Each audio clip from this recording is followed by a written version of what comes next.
no idea, man. I don't even know where to start with this whole thing.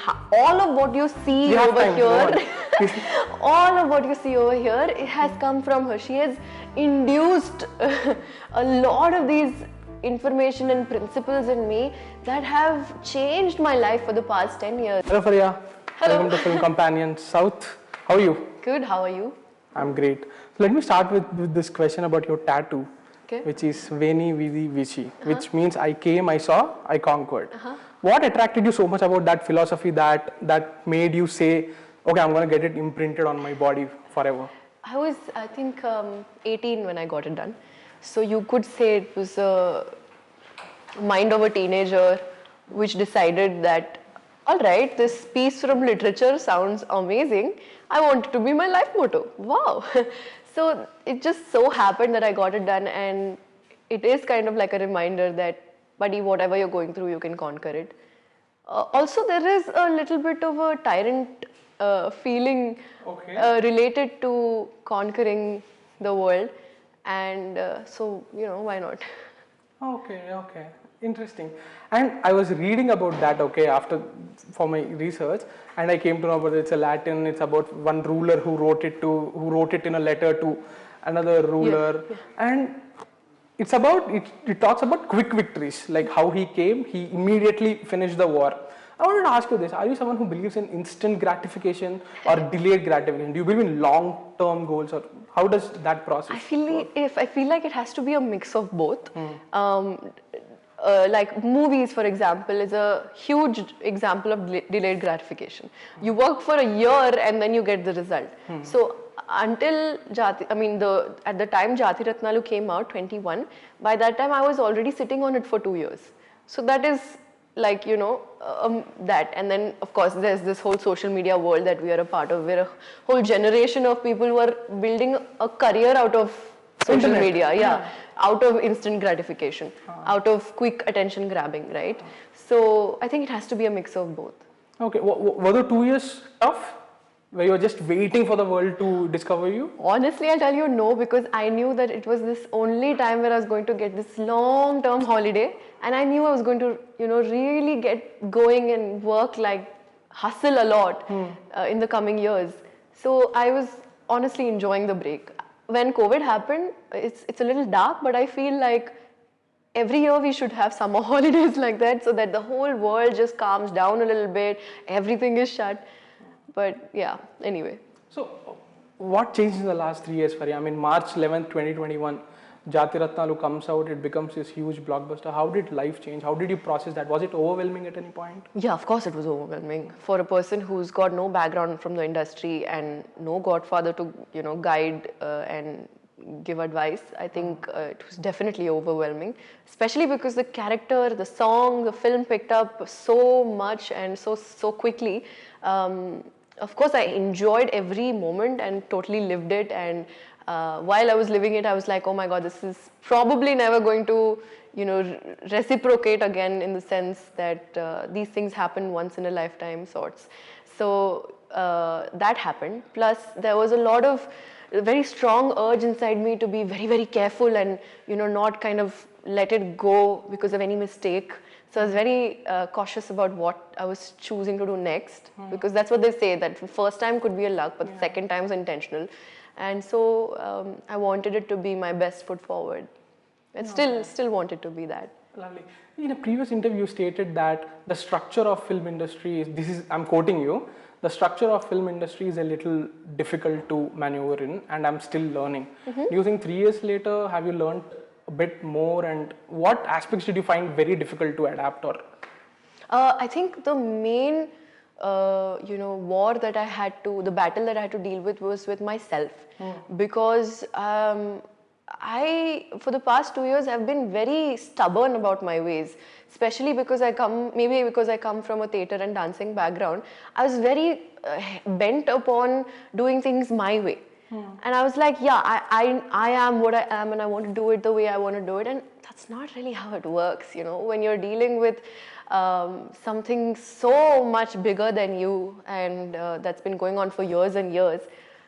Nobody to come and say I am what I am. You really, it really humbles you down, and it shows you that you have potential, bro, but you gotta do things in a certain way. And I learned that in the past 3 years. That's what I meant by difficult to maneuver, because I had to kind of incarnate myself in this personality who is still true to myself, happy, peaceful, and loving what she is doing while changing the way that she is doing it. So it is hard to retain your own personality and your personal choices for the kind of work that you're doing when you are being offered something. Yeah, because there are a lot of opinions that are thrown at you, and a lot of people want you to not want you to do it in a certain way. It's like a lot of people have advices to give, and I feel like I've always done what I feel like doing and wanted to do. So taking advice maybe comes from this trust issue that, oh my God, what if I lose myself? But I realize it just doesn't. It cannot happen. Right. It just cannot happen. I have been through so many ups and downs in my life that by now I should have lost it if I had to. So yeah, I'm still growing and still learning a lot of things over here.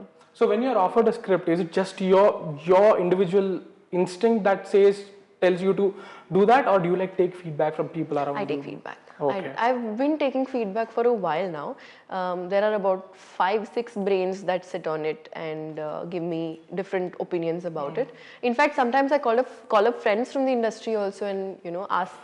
And I think that it's a great thing because everyone gives their own subjective opinion, and at the end of the day, you make the elephant. You put the elephant together. So you are the decision maker. Yeah. So yeah. Okay. And I was watching a previous interview of yours, and you stated that you have a huge social circle and a lot of friends. And I found it very interesting because I don't have many friends. I'm quite introverted in that sense. So I want to know this from you. How do you manage that? How do you ensure that you are emotionally available for all of your friends? Or do you have different categories in friends, like circle 1, circle 2, the most inner circle? How does that happen, and how does it help you? Yeah, for sure there are categories of friends. Okay. In my closest circle there are only 2 people. That's my mom and my sister. Then there are other people who add on, like really close friends, family friends. And then there are friends who are connected with me like in a sense of tribe, where even if we don't talk for months, I know that they have my back and we're like somewhere telepathically connected, and I get a call randomly like, hey, are you okay? Like, we got a feeling that maybe something's up with you, and I'm like, yeah dude, this is what's up. And so I have this tribe, and then I have this community that I've grown up in, which is the dance community, the theatre community, and the music community, the art community. Hyderabad as a whole vibrant itself, culture. Really like outgoing culture. So all of these peeps, I've very consciously built a relationship with, trying to see how we can coexist and collaborate and grow together. So do your friends tell you if a film of yours is bad? Of course, on my face only they tell me, "Mama kya kari, mama kai ko kar rahi hai sab." Yeah. Interesting. And also you are into abstract art, right? Yes. And you've done your research well, huh? Yeah. So you wrote a nice heartfelt note about how that art is an avenue for you to release. Yeah, like vomit. Yeah. So what is that like? Is it cathartic? Is it like what? Is it therapeutic for you? It is definitely therapeutic for me. At some point, after my intermediate course, which was fine arts and stuff, kind of explored all forms of fine arts and literature and all of that, and post that it kind of even turned into a money-making thing for a bit, where I was painting in cafes and using that to vacation, to go for a vacation and all of that. It's nice when art pays off, no? I know, right? Yeah. Especially like when it's for like a cafe or something and it's going to stay for a while, right? So but right now it's definitely a very therapeutic avenue, because for me color is instantly emotionally, it relates to me, color and emotions. So, okay, explain that. I would love to know more. Yeah. Okay, so there are like, for example, there's color psychology. That's a different thing. Then you have these 7 chakras that have their own colors and stuff. So like, if your root chakra is red, then your sacral is orange, your solar plexus is yellow, your heart is green, throat is blue. Third eye is dark blue, and this is purple. Crown is purple. Okay. So these chakras are physically. These chakras are obviously physically not visible, but in your physical body they have their own place, and with each emotion or each expression, they're related in different manners. I can go into the depth of this, later, but. Because of all this like information and studies over the years, a lot of this is associated with how I express myself. And like I did color psychology a little bit while studying in college as well. And actually my thesis was on Sanjay Leela Bhansali's color usage in his films and the psychology of that. Anyway, so... No, please, I'm loving this, yeah. Yeah, so a lot of that, is associated with how I express myself. So when I take like paint like this and throw it, it's basically, that emotion coming out like that. Intuitively, if I'm feeling very drawn towards a red, it can vary from anger to love to sexual desire to, anything. Like orange can mean feminine energy, it can mean warmth, it can mean beginnings, while green can mean nature, it can mean your heart, the warmth of your heart, the love, all of this. So like so whatever I'm pouring out on whatever it is, like a newspaper or a canvas or even the floor for that matter, I've painted on walls and I've painted on floors, and it's just like so therapeutic for me. So it's like, let's assume you enter a movie set. Yeah. And your character is in a certain state of mind. Maybe she's angry or maybe she's sad. Are you specific that I'm going to wear this color? The director, I'm not saying that they are not familiar, but are you there to like point out that maybe this is going to enhance the mood of the scene? Maybe not with clothes because costume is not really in your hands, but with few things like nail polish or your lipstick color, or your eyeliner or your perfume. I tend to play with this very subtle, I'll tell you one interesting thing. When I was shooting for Jengaburu Curse, I used to have this one bag throughout the whole film. After she comes back from London to India, she's having this one jhola. So somewhere around the 3rd or the 4th episode, this girl decides that she's going to not go back and she's going to fight, and she's going to find out the real reason. At that point, she's leaving the airport and she's kind of hiding and running away. And what I did internally was I took this bag out and I wore it on my left shoulder. Only in my head it makes sense because she's like, okay, now she's bending towards the left and she's going to go that way. The Naxal way or whatever you want to say. Wow, okay. So, like subtle things, very subtle things that just play, like I'm only satisfied doing it. Right, I'm not sure if anyone even pointed it out, but I like that. And then post that throughout, I was wearing it on the left. So, okay, you did that, it didn't come from the director. No. Wow, interesting. It's just, I'm gonna show you one of your arts. Okay. I know it's abstract, but you have to like not explain because abstract has its own meaning and it says that you have to interpret your. But I want to know what was your state of mind when you were doing that. I'm loving this. You're not an introvert, dude. Like, don't lie. No, this is my work. So. Yes. What was happening in your head when you painted this? It was painted on a newspaper? Yeah, it was painted on a newspaper. I was away from home, homesick a little bit. So, I think at that point I was just releasing. But after the painting is done, when I sit and analyze, okay, what does this feel like to me? So the painting was done in a pair. Yeah, there's another one, right? Yes. So when I looked at both of them, it reminded me of the massive expanse of the universe on one side and the micro like what do I even call it? The trivial problem? like the smallest of the details and the largest of the big picture of the detail, right? So it was that contrast that I could see in both of them. Plus, it's definitely masculine and feminine energy for me that came out in a certain sense. But then again, this is my own interpretation and it has to not make sense to anybody. How frequently do you paint?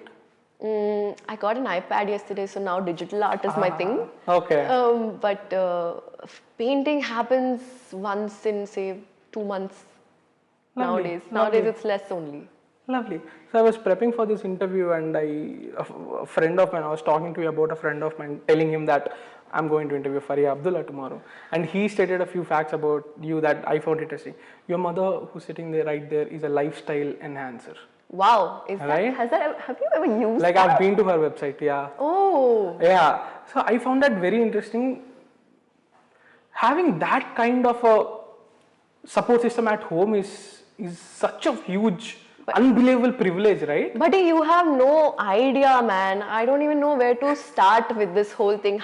All of what you see over here, all of what you see over here, it has come from her. She has induced a lot of these information and principles in me that have changed my life for the past 10 years. And, somehow the universe has conspired her work to completely change from a corporate work manager, like trainer, to this healer, therapist, and lifestyle enhancer person, which kind of, integrated my healing abilities, my understanding abilities, and empathetic characteristics in me. So not just as a human being it has helped me, but as an actor, so you have no idea how quick I can grab emotions and understand intentions and initiations. So it's all her, bro. Like, and the kind of personality she has nurtured me and my sister to be. It's a very self-sufficient. Like, kal ke din, if she's not there, like whatever, right? Like, oh man, that's very morbid thought. Yeah. we're all dug like that. So oh my anyway. God, okay. But in case, so she has made sure that we're self-sustained that way, and we have the self-respect to kind of continue a good life and confidence to be ourselves no matter what. Okay, so I'm going to ask a rather serious question. Yeah. Was this concept of death, was that something that you were introduced quite early on, like all these serious things, because you're talking about self-sustaining and all? Yeah, I realized, I was, I think, maybe 8 years old when my grandfather passed away. And I realized that it's not make me very, very sad. Like, at that point only, I think it hit me that, okay, death is a really normal part of life. Okay. And even now, of course, few people are there that I'm afraid to lose, but that's a very selfish reason. Apart from that, I know that death is a very normal aspect of life, and it's not even real according to what I think. It's just like, it's a very, in this movie your character's over, then you can start another movie. Okay. That's what I believe, yeah. It's like, yeah. Okay, it just got too serious. Tell me something, what's your favorite genre of movies to watch? I like dark comedies. I like gore, thrillers. You love gore? Yeah.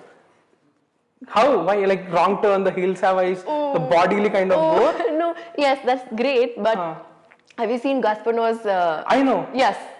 Enter the Void. Not Enter the Void, really. That's old, right? Climax? Climax. When I watched Climax in college, I lost my mind. Of course, it's not advisable to watch it if you have a sensitive... It's a messed up film. Yeah, it's a really messed up film. But the way it's shot and the way... So if my philosophy is, if you are left with a certain feeling for a day, for the next 2 days after watching a film, that film is a successful film for me. Yeah. That happened with me for Tamasha, with Gully Boy. These are not the same genres, of course, but like, that's my category of favorite. Impact, like it used to disturb you. Yeah. Okay, dude, you should watch this film called Grotesque. Oh, I've heard about it. It's a Japanese film where it's just a man who kidnaps 2 people and tortures them. Like he cuts their limbs, like sexually assaults them. No, it's just nothing but just pure torture. I think you will enjoy it. Thanks, man. Yeah. I mean, it totally goes with my outfit. Are you really getting the kind of scripts that interest you, or is that filtering really bothering you? It's not bothering me. Right now, I feel like I'm getting to do what I love doing, and so the gratitude kind of takes over my desire to do films like this, or kind of go out of the box and try something new, because I don't know if people are ready for this parallel kind of cinema, or if it's even that accepted. And I know for a fact that I want to do commercial cinema for the next 6, 10 years, 15 years at least, until I'm sustained enough to experiment with parallel cinema. Okay, that's an interesting theory. What was see, Allari Naresh is someone like, I'm sure, like, I know I don't want to bring that whole age gap thing and make it weird, but he's someone I used to watch for years, and I'm sure as someone who has followed Telugu cinema, you must have seen him growing up. How does it feel like? And he's a comic legend. So how does it feel like to stand in front of him and react to his act with him? Was it like? Honestly saying, as a person also, I can connect with anyone, any age, kids, adults, old people. So that has never been a problem for me anyhow. When it comes to acting and feeling a certain kind of love or emotion towards a certain person, I think that's why actors get paid a lot, because you have to generate it from somewhere, and it doesn't really come in the middle, Okay. Do you like enjoy like doing comedy, or do you find it like difficult? No, because a lot of actors say that comedy is the hardest job. It is really hard, because you have to find the subtle balance between going overboard, and you will not really know when it is overboard unless and until you get that instant gratification kind of point. And that's why theatre really works well that way. If you're doing a show and live, right? Live. Theatre for comedy is really good, or stand-up comedy for that matter. You get your instant reaction. If it's great, you get the laughs. Otherwise, you'll not know. Somewhere in the back of my mind, I have this understanding that, okay, this music is going to be playing, this kind of fast cuts are happening, and this is the pace at which you have to say your dialogue, because that person is going to say it at this. So take a pause here, or take a pause there, or like kind of understand the pulse of the scene. So this has to be, continuously going on in your head that way. What are your expectations from the film? Where do you think it's going to fit in your filmography, or how do you think it's going to help you as an actor? I feel like I'm sort of proud of all the pictures, all the movies that I've selected, and my filmography, my collection is something that I'm proud of, So no matter the output of the film, I know that there is going to be a certain category of audience that is really going to enjoy this. And of course, there will be people who are like critics, or will be like, no, this is missing, or that is missing. You can't please everyone all the time. And thank God for the kind of, secure and confident personality that I have, that I'm okay to deal with whatever the output is. But I know that we've put in our best, and the visuals are great, the music is amazing. All the actors who have come in and brought their skills to the table, like Jamie Lever, Venla Kishore, Harsha, Vaiva Harsha, and everyone who's in addition to the film have brought something beautiful to this script. So I'm super excited. Superb. All the very best for May 3rd. Okkati Adakku coming out on May 3rd. Thank you. All the very best. I hope your plan of that 5, 6 years, 10 years, like both instant gratification thing and the long term thing works out. All the very best. Thank you so much. All the very best.